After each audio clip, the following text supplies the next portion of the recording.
We are your friendly neighborhood, all-inclusive Lit Fest. So, as I was assessing the whole lawn, I was looking up at the entire place, and as a Lit Fest organizer, a huge crowd to me is always a very big pleaser. It's like, oh, so many people have come, so many people have turned up. That's amazing. But I also wonder about the carbon imprint of all of it. Not just that, whenever I'm cruising down the road in my car, the environmentalist in me grows a little bit ashamed. The consumer in me seeks refuge, and the curious me looks forward to suggestions. The rate at which all of us are consuming fuel, we can rest unassured that there won't be anything left to add to the fire. Such statements leave the cynic in me a little rattled and a little nervous. But all hope might not be lost. Here to talk to us about the state of India's energy efficiency, owing to his massive experience in the field, is Mr. Padu Padmanabhan. He was the former program director of the South Asia Regional Initiative for Energy and senior energy advisor for USAID and India's bilateral program. He has worked as an energy efficiency specialist for the World Bank in Washington, D.C., and as a visiting fellow for the King Abdullah Petroleum Studies and Research Center in Riyadh, Saudi Arabia. He has more than 40 years of expertise in the planning and implementation of national and regional centers of excellence in energy efficiency, power sector reforms, clean energy, and national and regional energy efficiency initiatives. He is the recipient of several international national awards in energy management and efficiency, like the Regional Energy Manager of the Year in 2019, awarded by the United States Association of Energy Engineers, and the World Clean Energy Award in 2007 by the Swiss-based Transatlantic 21. He is the recipient of the Hall of Fame Award by the Indian Green Building Council in 2013, and the All India Power Award in 2010, the Energy Professional Development Award in 2008. Oh my God, the list is going on so long that I'm actually out of breath. And such an illustrious personality amongst us gentlemen and ladies and gentlemen. And in conversation with him is going to be Mr. Sanjay Shende, Deputy Managing Director and member of the board of Mahanagar Gas Limited. He has a rich, illustrious career in B2B sales, exports, and marketing spanning almost 3 decades. He is a trail civil engineer and an MBA from the Indian Institute of Management, Lucknow. He has spent a great amount of time working for GAIL India Limited, the National Gas Corporation of India, in positions such as supply chain management, marketing, and exports. During his time in Mumbai, he played a key role in the introduction of regasified LNG in Maharashtra and Goa. After that, he was in charge of Gujarat's marketing department. Before becoming the head of Andhra and Telangana for GAIL, he also worked for a short time in the petrochemical SBU in Noida. He has played a key role in the conceptualization of GAIL-built Mumbai-Nagpur-Jharsuguda natural gas pipeline, which will provide natural gas to the Vidarbha region. It's a very impressive lineup, and now I would request our moderator to please escort the author on the stage and commence with the session. Let's welcome them with a round of applause, please. Thank you and welcome to Nagpur, sir. It's part of my job is already done by the organizers introducing you. Nonetheless, because we are a little late, so we will like to expedite. Coming straight to the point that you, a career spanning almost close to 40 years, and you've been writing so many technical papers. You already published 3 books which are technical in nature. I would like to know why you have, at this juncture in 2021, wrote a book for the general population like us. Thank you, Sanjay, and good afternoon to all of you. That's a very interesting question, Sanjay. There was this American social activist and American poet, Mary Angelou, who made a statement once saying that if you don't know where you come from, you will not know where you're heading.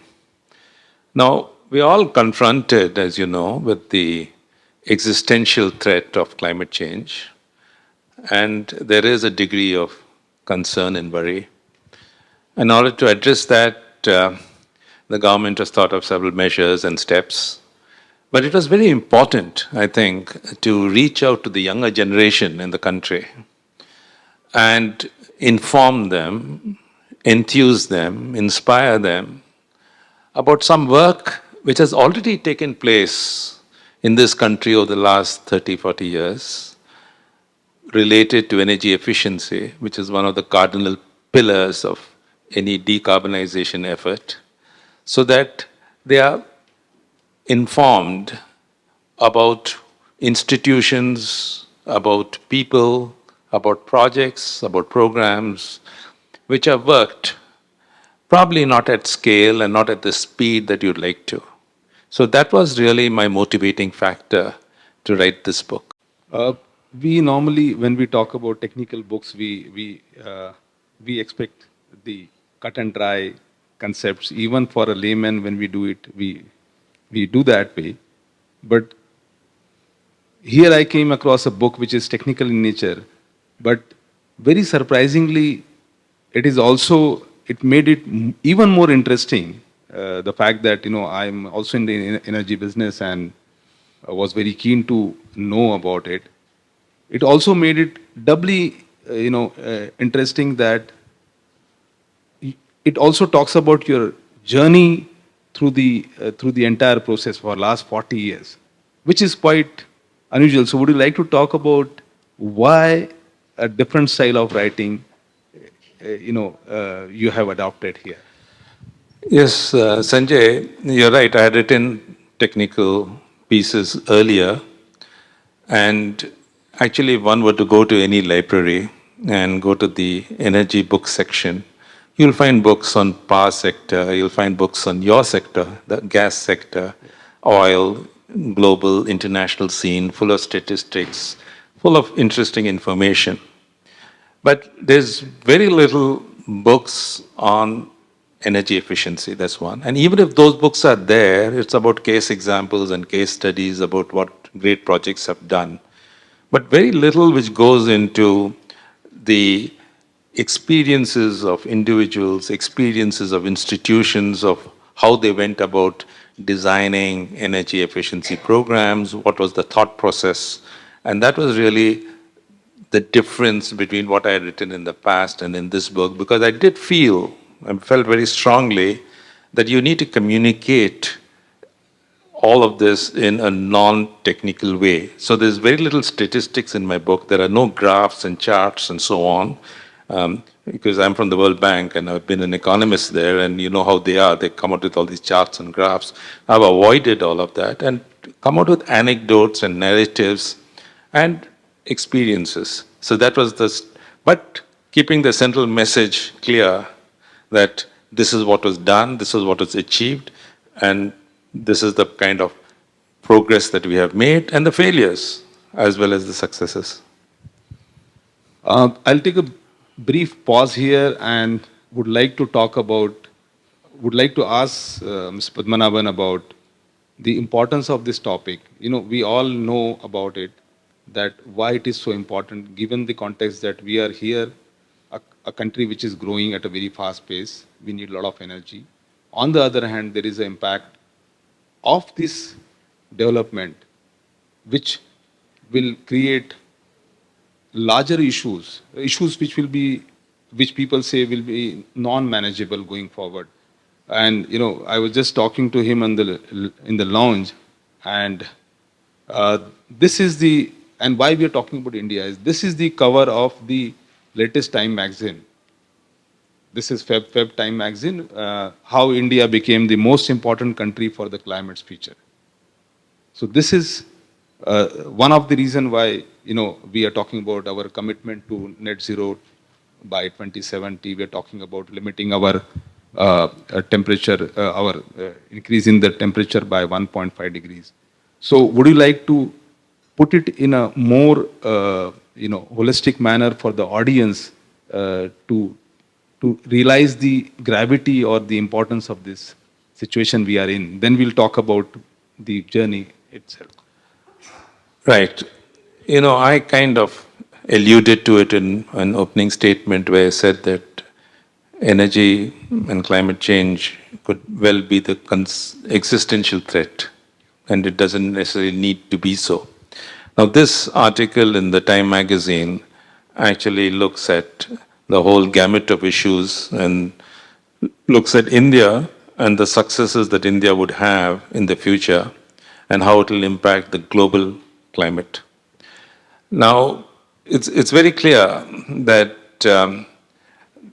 the world is watching, and not because the world is watching that we ought to do it, but because it is in our own self interest to adopt many of the measures which are being talked about. So, what are these measures? I don't want to get into the details of it, but the measures on both sides of the energy equation. The reason I talk about energy and not about other sectors is because energy contributes a lot to greenhouse gas emissions. In fact, all the emissions of greenhouse gas are largely due to the fossil fuels combustion, 65-70%. The rest may be inanimate energy. And how do we control that? And there are various technologies going in for renewables and so on, and certainly they play a role. But energy efficiency has been somehow fallen through the cracks. But the impact that energy efficiency has is what I would have liked to kind of show. Now, this is an interesting anecdote which is mentioned in the book. Actually, the inspiration about because I've been in the energy efficiency field from 1974, 75, but it was only in 2000, 2004 or 2005 when I heard a lecture at a conference, not a lecture, speech by the ex-president of India, Abdul Kalam, when he mentioned about the sources of energy, and he called energy efficiency the sixth fuel. He said the first fuel is oil and coal and gas and nuclear and renewables, and he called energy efficiency the sixth fuel. And some of us, did some number crunching, back of the envelope calculation, and said possibly it's not the sixth fuel, it's the first fuel.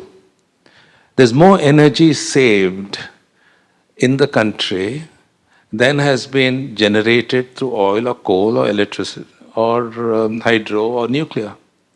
Now, around the same time, in 2004, 2005, the International Energy Association in Paris, which has all the OECD countries as its members, did a very detailed economic analysis and impact analysis of energy efficiency in 11 of the 17 member countries, and found that in these 11 countries, USA, much of Europe, Japan, and so on, that more energy was saved between the years 1994 until 2005 than had been generated by other sources of energy, and they called it the first fuel.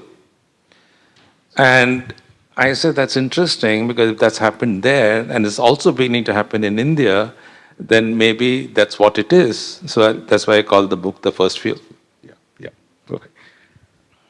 Since we talk about the energy equation, one is the generation side, to be simplistically put, and second is the demand side. Would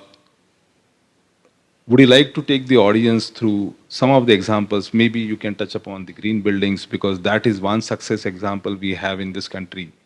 You have companies like ITC, which they now declare that all their hotels are platinum rated buildings.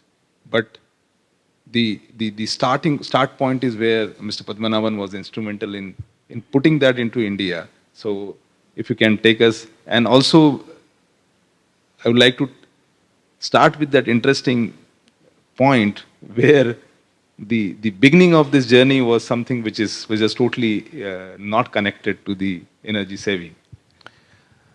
Right. But let me come out with the big numbers. As Sanjay rightly said, the green building movement has taken root in India. We could do a lot more, but nonetheless, we are number 2 in the world after the United States. And how it all began was a building in Hyderabad, the Green Business Centers building, which is the Green Building, which is the first building of 20,000 square feet, which is rather small, which actually epitomized all the facets of green building. Now, how did that happen? It happened because a few of us, when we visited the US in 2000, we realized that among the things that are happening in the US, one element of it was the green building movement, which was at a very nascent stage, even in the US. It is at a very nascent stage. So we happened to be meeting with the chairman of the US Green Building Council in Washington, D.C., and she said that she was going off to Japan, Singapore, to kind of discuss about green buildings there. And I said, what do you plan to do there? She said, oh, well, we have platinum awarded buildings in US. We want to do the same thing in those countries. Now, a platinum awarded building is the highest rated building in terms of its energy performance and other performances. So I said, fine, but what about India? And she said, oh, no, we are not looking at India at all. I mean, what does your building sector do there? Fortunately, I had an architect with me who kind of explained, but then that didn't kind of rub much on her. But it so happened that she was in touch with me because I was working for US Department of State and I was in Delhi. So I could kind of get her invited on her way to Singapore to spend a day or two in India, which she did, along with another member. And that resulted in her meeting with Indian architects. And then she slowly but surely found out that there was a fair amount of interest in India. And with the help of corporates like Jamshed Godrej and so on, we planned this first building of 20,000 square feet, indigenously designed, using some of the principles of good building practice, 100% water recycling, a fair amount of energy met by renewables energy, good insulation, and so on and so forth. It's all described in a sense in the book. But that particular building got the Platinum Award, the Leeds Platinum Award, the first building outside the US to have got it. But what actually happened after that is that the Indian Green Building Council was established. They took interest in moving the agenda forward. They set up chapters in 20 or 25 different towns and cities in the country.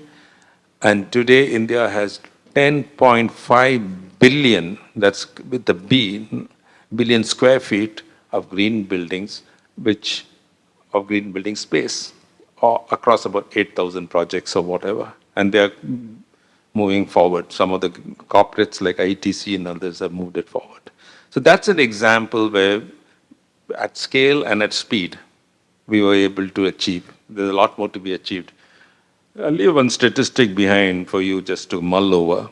70% of the buildings by the year 2030 are yet to be built in this country. So you can well imagine the extent to which there is opportunity for green buildings, which are, as you know, economical in terms of energy and water and so on and so forth. Unlike the US and other countries where they're already saturated, very few new buildings come up. So India is virgin territory there. And Maharashtra itself has got a number of green buildings and a number of platinum awarded green buildings too. So that's that anecdote and that example actually makes me feel confident. This is something that the younger generation ought to know, that there have been certain areas that we have done well, and green building was one, and there are a few other areas we have done well at scale and at speed.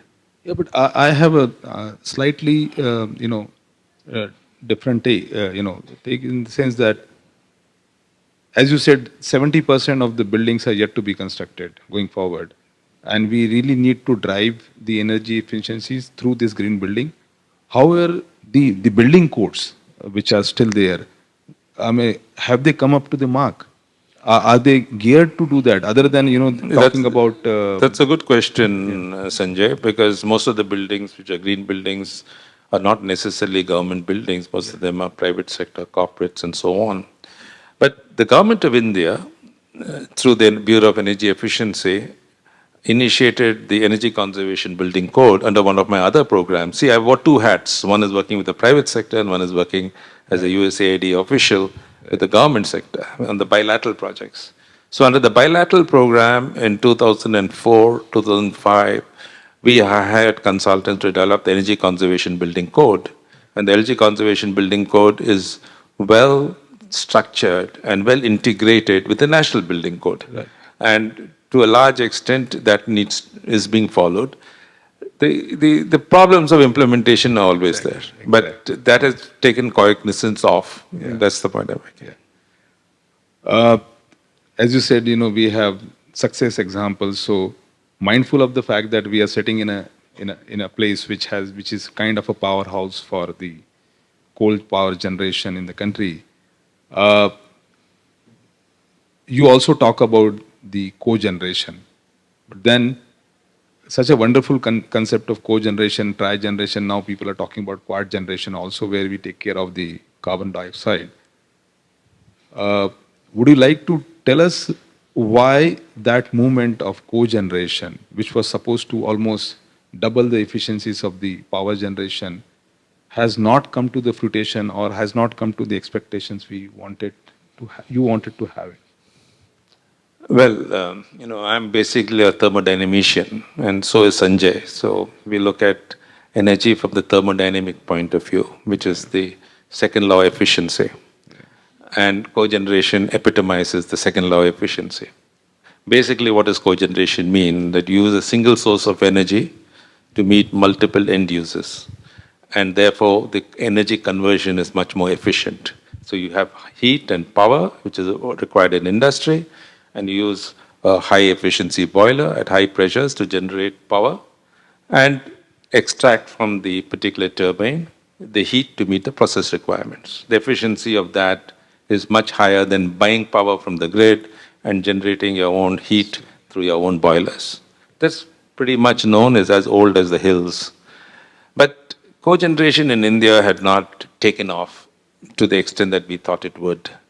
And I had been involved in doing some cogeneration feasibility, pre-feasibility studies in the Bombay region in my earlier avatar when I was working for the National Prairie Council of India. That was in 1978, 80, in that time frame. And it always kind of bugged me as to why cogeneration hasn't moved forward. And one of the reasons, obviously, was, you see, taking the lessons from the United States, because I spent quite some time in the US, cogeneration took off there because there was very good understanding between the utilities and the cogenerator, so that a private power company or even a public power company could buy power from a cogenerator. In India, it was very, very difficult, if not impossible. So, as I said, that kind of bugged me, and I was always wondering how we could move forward. Now, one of the sectors of Indian industry where cogeneration is a natural is the sugar industry. It's been there from time immemorial. They do have some cogeneration, but all the power is generated and used internally in the factory. So it's not a very optimal system. Nonetheless, they have been practicing it. So, to cut a very long story short, and it involves individuals whom I've mentioned, and I'll talk about some of them probably later, such as the head of Thermax and so on. We did a study in Maharashtra and in Tamil Nadu in sugar mills and found that the potential is high for cogeneration. And more importantly, we got the Tamil Nadu LCD board to actually enter into a long-term contract with a sugar cogenerator. And that actually tilted the scales. This sugar company, which is a private sector company, immediately, got excited, interested. I got some of the top experts from Hawaii to come and develop the power purchase agreement. And in India, it's a little different because no one wants to sell power to the utility. They always like to sell power to a third party. So we had what is known as a wheeling and banking agreement. But the important point is we got the first cogeneration plant set up in Tamil Nadu, in Tanjavur district, which generated 19 megawatts of power, of which 15 megawatts was sold to TADB and 5 megawatts was used indigenously.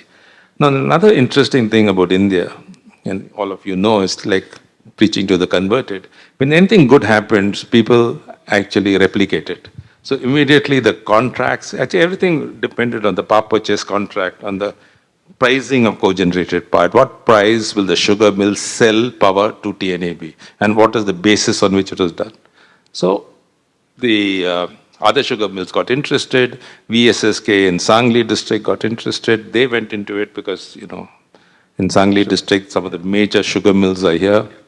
And then, so was it UP? So we really found between the study which we did in 1992, by 1995, you had a number of cogeneration plants up and running based on that. And now here comes the other point. He said some of it was not successful. Why wasn't it successful? It could have been far more successful because my idea, and so of others with me in the institutions, felt that this experience can spill over to other industries. It doesn't necessarily have to be sugar. It could be pharma industries, it could be other process industries, and so on. But it kind of slowed down because I think there was a lot of enthusiasm and over-enthusiasm by our friends in the ministry that they provided a subsidy program to sugar mills who are interested in cogenerating.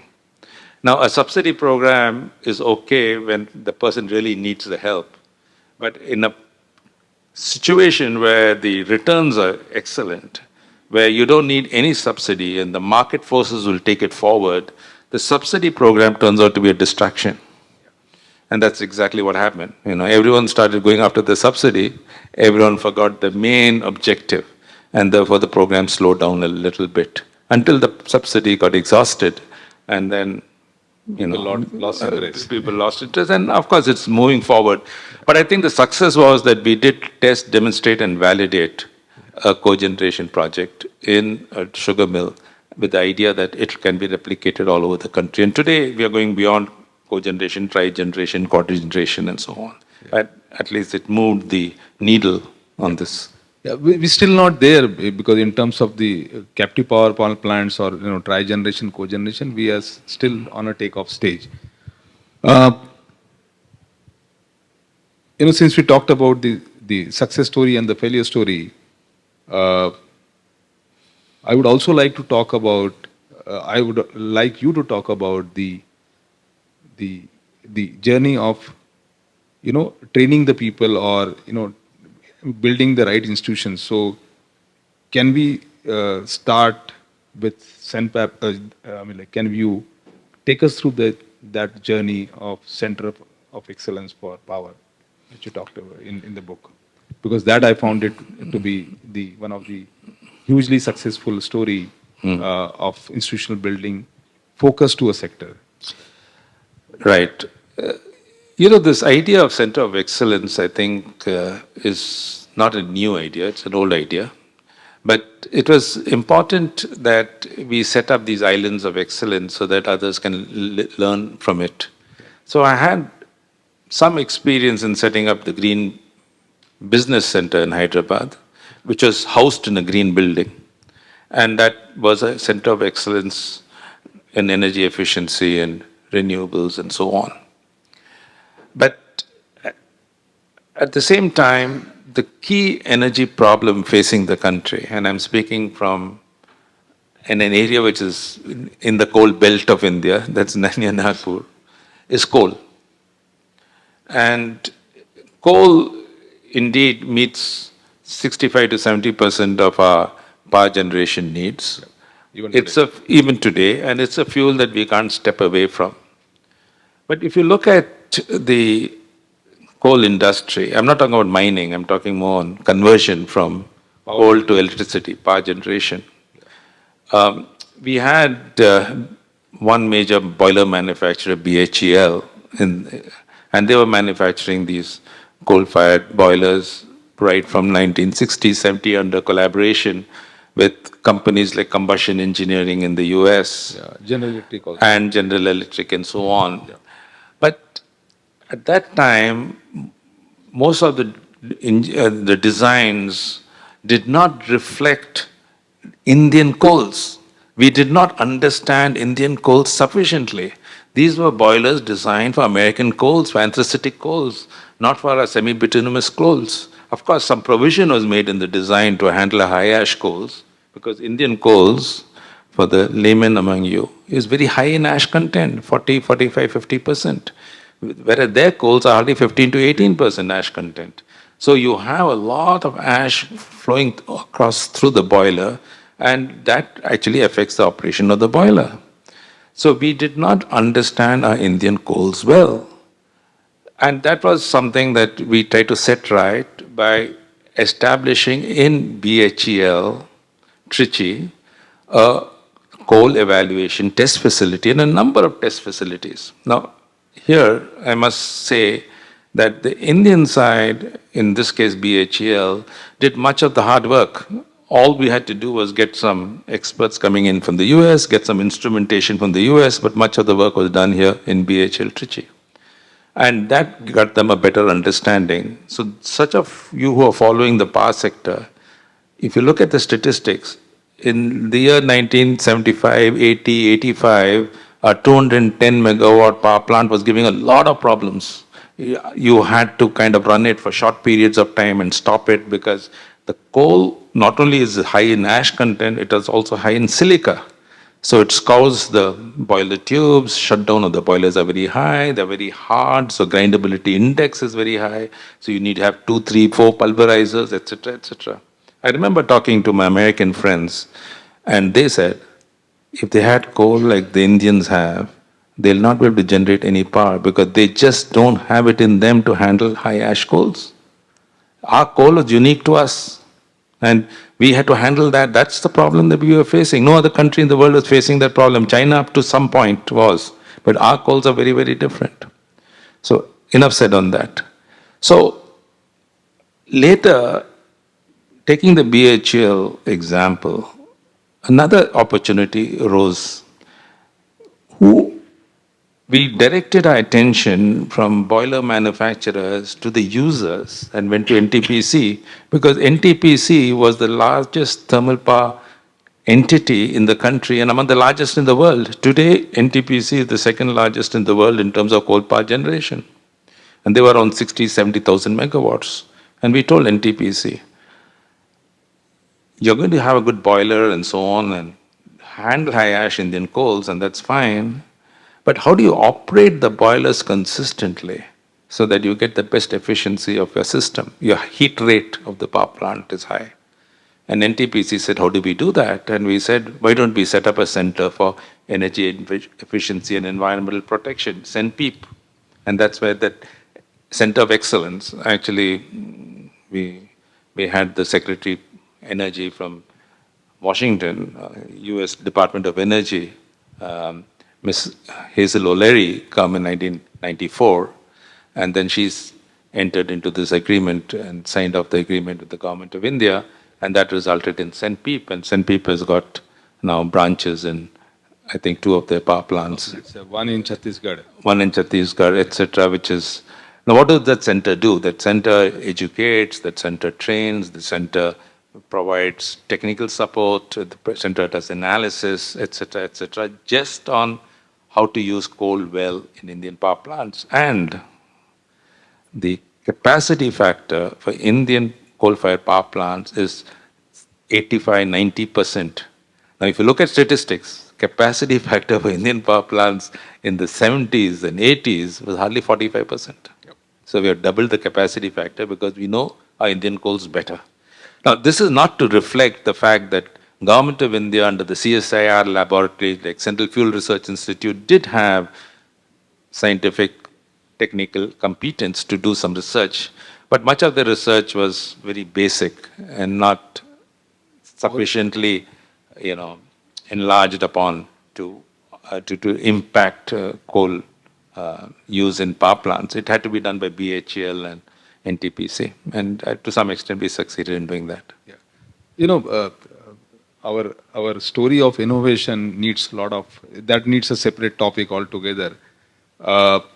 Before we come to a very important topic, I just wanted to talk about, can we discuss about the institutional alliances you had when you are undertaking a journey quickly, and then we come to one of the most important topic of the book. Because that is very important. The institutional alliance, Sanjay, really grew out of our meeting in Mumbai with at ICICI.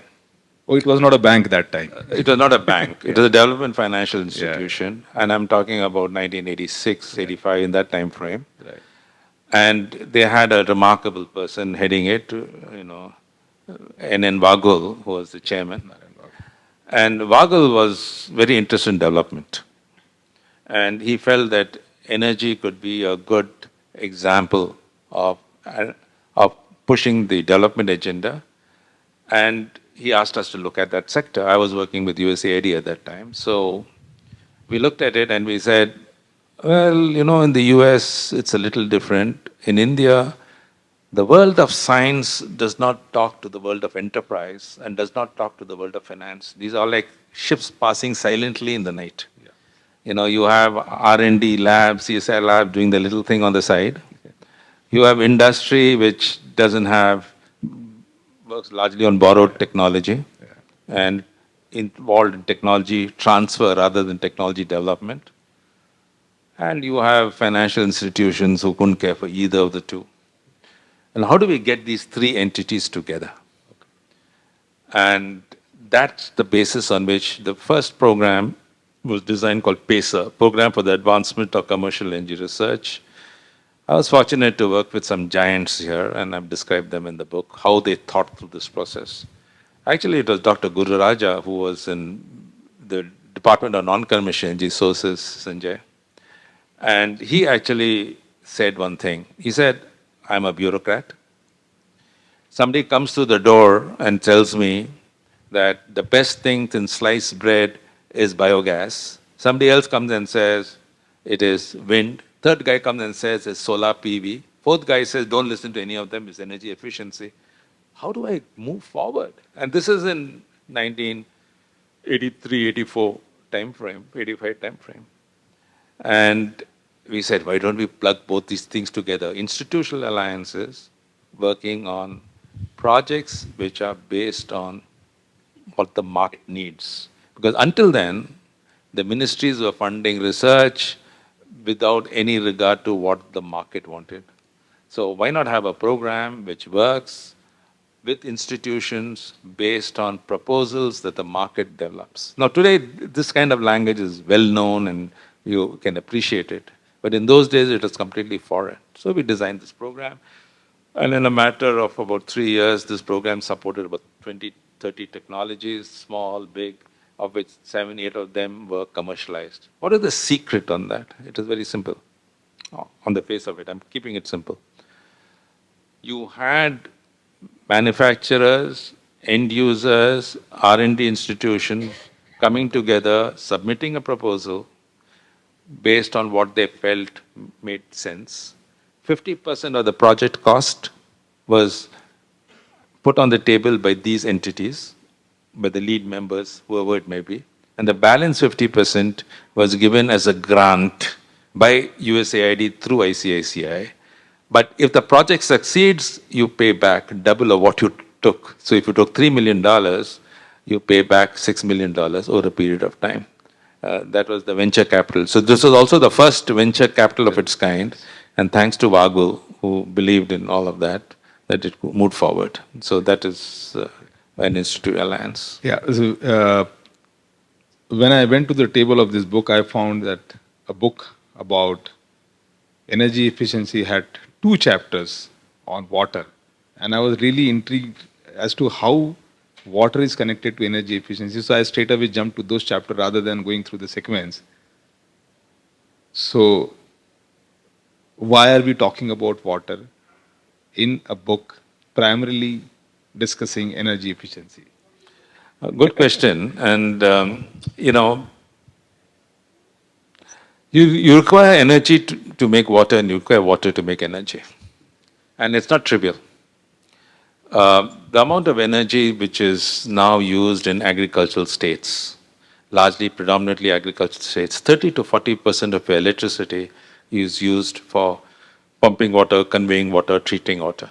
So water is a great user of energy. And you need water to generate power in a power plant, whether it's hydro or whether it's thermal. So there is this nexus between water and energy. And as often happens, the water world and the energy world are like two different worlds. They are like two ships passing silently in the night. They don't talk to one another. And there isn't that kind of a next interrelationship built in the design. I know that as a fact because I was with the World Bank in Washington during that time. And we found that missions will come. Missions mean people, experts, economists, engineers, bureaucrats will fly in from Washington, come to India, and discuss in a particular state a water program. And another mission, which doesn't know anything about this mission, will come and develop a power program, and they don't talk to one another. So I was talking to one of these icons, in the World Bank, who happened to be a ex-municipal commissioner of, not a municipal commissioner, yeah, ex-municipal commissioner of Calcutta. And he said, you know what you ought to do? You need to get the water community and the energy community together. And that thought was always in the back of my mind. And while we did a few projects here and there, an opportunity opened up in this very city of Nagpur. India's single largest municipal water treatment plant, which has a nexus with energy, was tested, demonstrated, designed, and implemented in Nagpur. On account of that interaction we had with the Municipal Commissioner of Nagpur, I think in 2008 or something of that time frame. Interesting project. Happened to meet with him, and he was talking to us about the treatment plants they're putting up in here because they required, if I recall, 125 million gallons per day of water. They were getting it from two rivers, Pench, and I forget the name of the other river. And they're also getting it from some reservoir. And they're also generating about 100 million gallons per day of sewage, which they were discharging into lakes and other water bodies. And it was a problem. And he explained it in so very many words. Huh? Yeah, yeah. Right. But I'm just telling you the genesis of the project. Of course, the project moved to a much more developed stage later. But the genesis was this discussion, and at the same time, the Maharashtra State LCD Power Generation Company and Mahajanko. But at that time, Mahajanko hadn't been set up, so it was Maharashtra State MSCDCL. They were at the Koradi power plant putting up a 500 megawatt unit, and they needed water. You need water in power plants for cooling water and for draining of the ash and so on. And they were looking for water, from nearby areas, and they had a problem because there was a conflict with the farmers. The farmers needed water for groundwater, and the government, whichever government department said, we can only give you 20% of what you asked. You're already getting water for your remaining units, the existing units. For this new unit, we can only give you 20% of the water. So what do you do for the remaining 80%? And you can't go and dig another bore well because the farmers are not going to permit it, and there's going to be a problem. And then the idea was, why not use this treated sewage water to do that? And there's a huge energy savings here because you don't have to. You may have to pump a little bit of water, but you don't have to pump groundwater. And, for instance, cooling a 500 megawatt unit uses 1 million liters per day of water, which is used by 70,000 urban households. So that's the kind of order of savings possible. So I got a couple of consultants to do the pre-feasibility. I'm having two feasibility study for this. And then one thing led to another, and then the government got seized of the fact, and this proposal was submitted to the Planning Commission, and then they got a grant from the Planning Commission, and the project really got implemented by 2014-15, and it's there for you to see. I haven't gone to that site after my visit in 2009, but it's just exciting that a municipality, see what is the innovation here is that a municipality whom you don't expect too much stepped up to the plate and developed a real large project. In fact, I mentioned it to the private sector, to Mr. Godrej, and he thought it was one of the best news he had ever heard, because that's really taking things at scale, and it's happened right here in your town. So that was one example I thought you may be interested. I have another Nagpur connection. You want me to talk about that? Please, please. The other Nagpur connection is in the centers of excellence. You see, it's very important when you look at efficiency.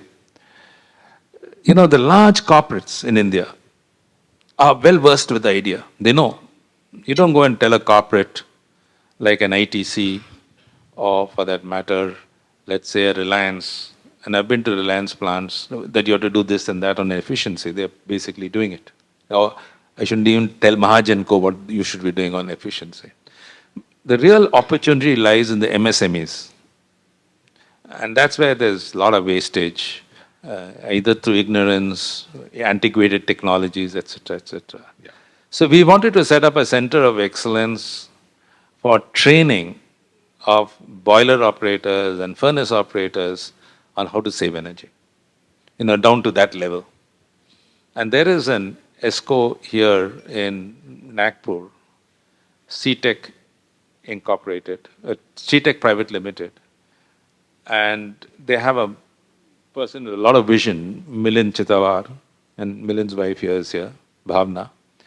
And Milind is probably one of the leaders as an ESCO in Maharashtra, and probably not too far behind in all India. He's grown a lot, and we had the opportunity to kind of provide some initial assistance to set up a center of excellence for training of furnace operators, etc., here in Nagpur. It wasn't a large project, but it was a project which gave me a lot of hope that if there are more millions around the country and doing such kind of work, then the efficiency goal will be met. And the MSME sector, believe me, is a hard sector to reach, because you have to demonstrate in that sector. See, the idea is you can't go and give a lecture there and say this is what it is. They want to see what's happening and who's done it before and how do we actually get into the nitty-gritty of it. So this center and centers like this actually plan to do that. The organizers are telling me the time is up, but I'll still take the last 2 minutes.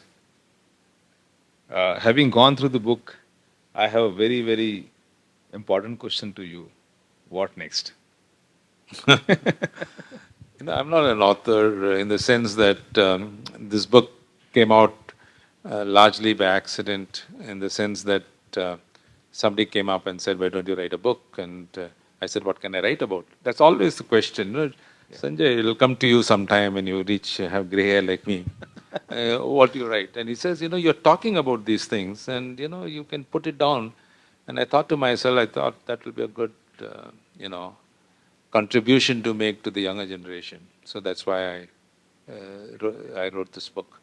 But now I'm increasingly thinking, again in the efficiency field, I don't have to write anything more because there's so much of knowledge and information going around. You go to social media, etc. I'm really amazed at what youngsters these days are thinking and talking about. But one of the areas which I think willy-nilly our Prime Minister has put his finger on, and he did it, and I'm not a political person, but I totally agree with him. He said, you have to think of conservation of energy. You have to think of lifestyle choices. You have to think of how you deal with your energy use, not in terms of technology, but in terms of practices and in terms of approaches. In terms of practices, to do with less, to do without. Yeah. And our society, without a doubt, has that kind of culture, to do without, to do with less. It doesn't mean you reduce your standard of living. Please don't get me wrong. President Carter actually gave a talk after the 1973, he was the president of the US, oil crisis, and he wore a sweater. I've mentioned that in the book, and in front of a fireplace, and he told Americans that, you should tighten your belt, you should sacrifice. That is the worst thing you go and tell these capitalists. They didn't like it. And conservation got such a bad name that they said, no, we are not going to tighten our belt. I remember in a different context, once when we were talking to the head of the Prime Minister of Singapore, Lee Wan Q, and somebody, I was in the audience, and somebody asked him the question about conservation. He said, Singapore never conserved its way to greatness. That was the thinking. Now, India doesn't have leaders of that kind. We have exactly the opposite leaders. Yeah, we will conserve our way to greatness. And this is what this. So, to answer your question, what my next book is, I would like to work with a bunch of youngsters and with some people who understand Indian mythology and Indian epics and so on, and to gain from them a knowledge as to what our shastras and scriptures talk about energy and water use, and try to relate it to the modern times. That will be fascinating because much of the green building, and let me end with this. We had a conference in in Pittsburgh. It was in 2003. We had taken a team from India, and at that time, if you recall, I had mentioned we had a platinum awarded building in Hyderabad. So we were to get the platinum award in Pittsburgh by the US Green Building Congress. There were about 7 or 8,000 people in that audience. And I had this architect of mine, Karan Grover, who's my first architect is in Baroda.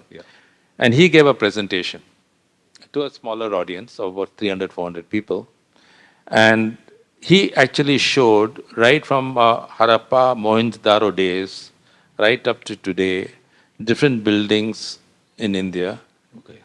And he gave on the side certain notional numbers, and each of them were platinum awarded buildings. I had with me on my side, I was watching, I knew what Karan was doing because we had discussed it, but I had with me on my side a Deputy Assistant Secretary from Department of Energy. And he looked at me and he said, what is this guy saying? I said, he's saying exactly what you ought to hear, that India thought about it long time back. And you all guys are talking about platinum buildings now, but we have had platinum buildings since time immemorial. You know, water fountains. You know the jali, the screen, which some of our Mughal architecture uses, actually cools the room inside because of the dimensions of the jali. You know, it's if you take a cross section, it's convex, concave. So the air, when flows through by Bernoulli's principle, reduces in temperature for the same mass rate flow. It has been designed that way. So all these kinds of ideas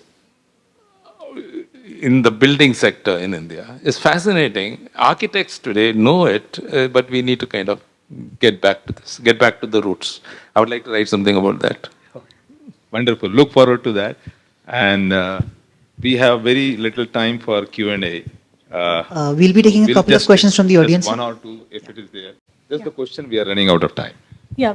Padu, like you have worked so much into energy efficiency and like, as you also know that we are also trying, but there are very few amongst, and even in the energy fraternity, who believe in energy efficiency. So how can we make this as a movement that, like when we say about solar, everyone is convinced. But when we talk about energy efficiency, it takes a lot of efforts, it will take lots of demonstrations to be done, and then it gets done. So how can we make this as a movement, especially in MSME sectors, where it is really a requirement for this? Well, you know, there's a traditional answer to this. You know, you work through financial institutions, develop conditions for on lending money to MSMEs and ensure that they meet certain targets. I'm not going to answer that way, it's been understood. What we really need to do is fundamentally change the thinking at the policy level. Let's talk about policy.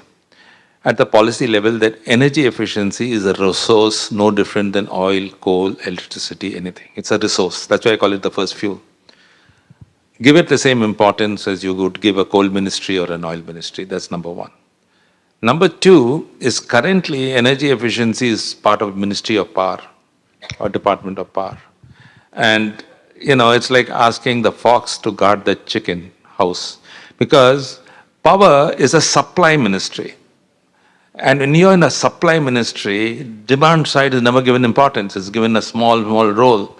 supply always takes all the importance. If I had a visiting card and if I was to meet with the secretary part and I say I am from NTPC, he'll call me inside immediately. But if I say I'm from some energy efficiency group, he'll say, what is this? It doesn't have any budget, nothing. So it's very important that we reposition energy efficiency outside the Ministry of Power and make it directly reporting to the Prime Minister's office. Just to add, in US, you'll be surprised to know the rural electrification is under Department of Agriculture. In the US, as Sanjay very rightly said and is described in the book, we call the rural electrification. See, one of the greatest successes, and I'll end up with this because I don't want to go on and on. I think I'm covered the time. See, one of the biggest successes in the US was the fact that they were able to do a lot on rural electrification. In the year 1935, only 5% of rural America had electricity. By the year 1965, in 30 years, 99% had electricity. What happened in that 30 years is largely because they set up this rural utility services, which was under the Ministry of Agriculture. And through a lot of developmental programs, etc., they were able to expand upon it. In India, on the other hand, we had Rural Electrification Corporation under the Ministry of Power, not under the Ministry of Agriculture. So, if we get at the policy level, and there are good reasons why the institutional arrangements are the way they are, but then they have also their handicaps. So, if you really attack the institutional arrangements at the state level, at the state level as well, having the same thing at the state level, then you'll be able to see some changes taking place. Otherwise, the hurdles are so very many of the kind that you talked about. One last question, yes. So, One question. Do you have any blueprint or things, process for green highway infrastructure? That's an excellent idea, but I don't think I have anything right away. I can't pull it out of my pocket. But there is a fair amount of thinking about using green hydrogen and so on, and electric vehicles, etc. So there is some thinking going along.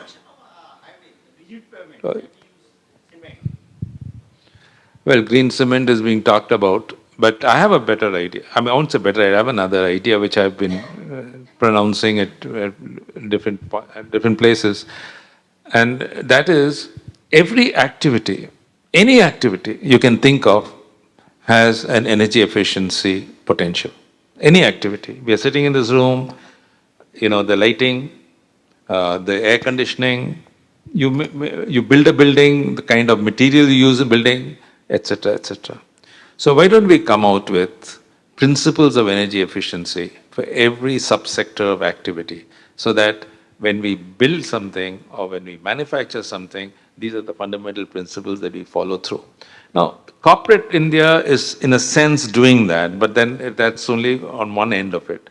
But the public uses of energy, we are not doing it. The point is, India is very inefficient in the public use of energy. We are much more efficient in the private use of energy. You mentioned municipalities, inefficiency in street lighting, inefficiencies in water pumping, etc. These are public in hospitals, in public hospitals, in schools, etc. Can we tackle that? And what are the ways to tackle that? In private use of energy, whether you're at home, you're very, very conscious and we are very efficient comparatively. So, understanding of efficiency in its minutiae is very, very important. But once you understand it, you'll find the following. And it costs 1/5 to 1/10 to save a unit of energy than to generate. That's number one. And number two, energy efficiency does not add an atom of carbon into the atmosphere. You can't think of anything better than that. It's a win-win situation all through. So, why is it not being popular, Bhavna? Your point is that we have to do a better job at educating it. It's so simple. And still we don't seem to understand that it's having the largest impact. Efficiency is saved more than all the coal that we have mined, because we have been saving energy through one way or the other. No one is tracking it. But every time you put up a power plant, everyone knows about it because they love to cut ribbons. You put up a solar system, everyone loves it. No, we need renewables, but you need efficiency. If we have to move from a world dominated by oil and coal to a world dominated by renewable energy, we'll need Sanjay's company in gas, which gives you less carbon, but the foundation has to be energy efficiency. That is the bridge between this world and the other world. And if we don't understand it quicker and sooner, then we are at a loss. And I think that the younger generation will pick up on it. Let's Thank hope you. that, sir. And I mean, thank you for your insights. And I would definitely hope that energy efficiency skyrockets, pun intended, to be the first fuel in India hereafter. So, as a token of our appreciation, we want to resort to a picture rather than 1,000 words. And we have for you a very special painting made exclusively for you by Rohan Paradkar of the Alag Angle community. And I'd like our moderator to please present that along with Rohan. This has been made exclusively for you.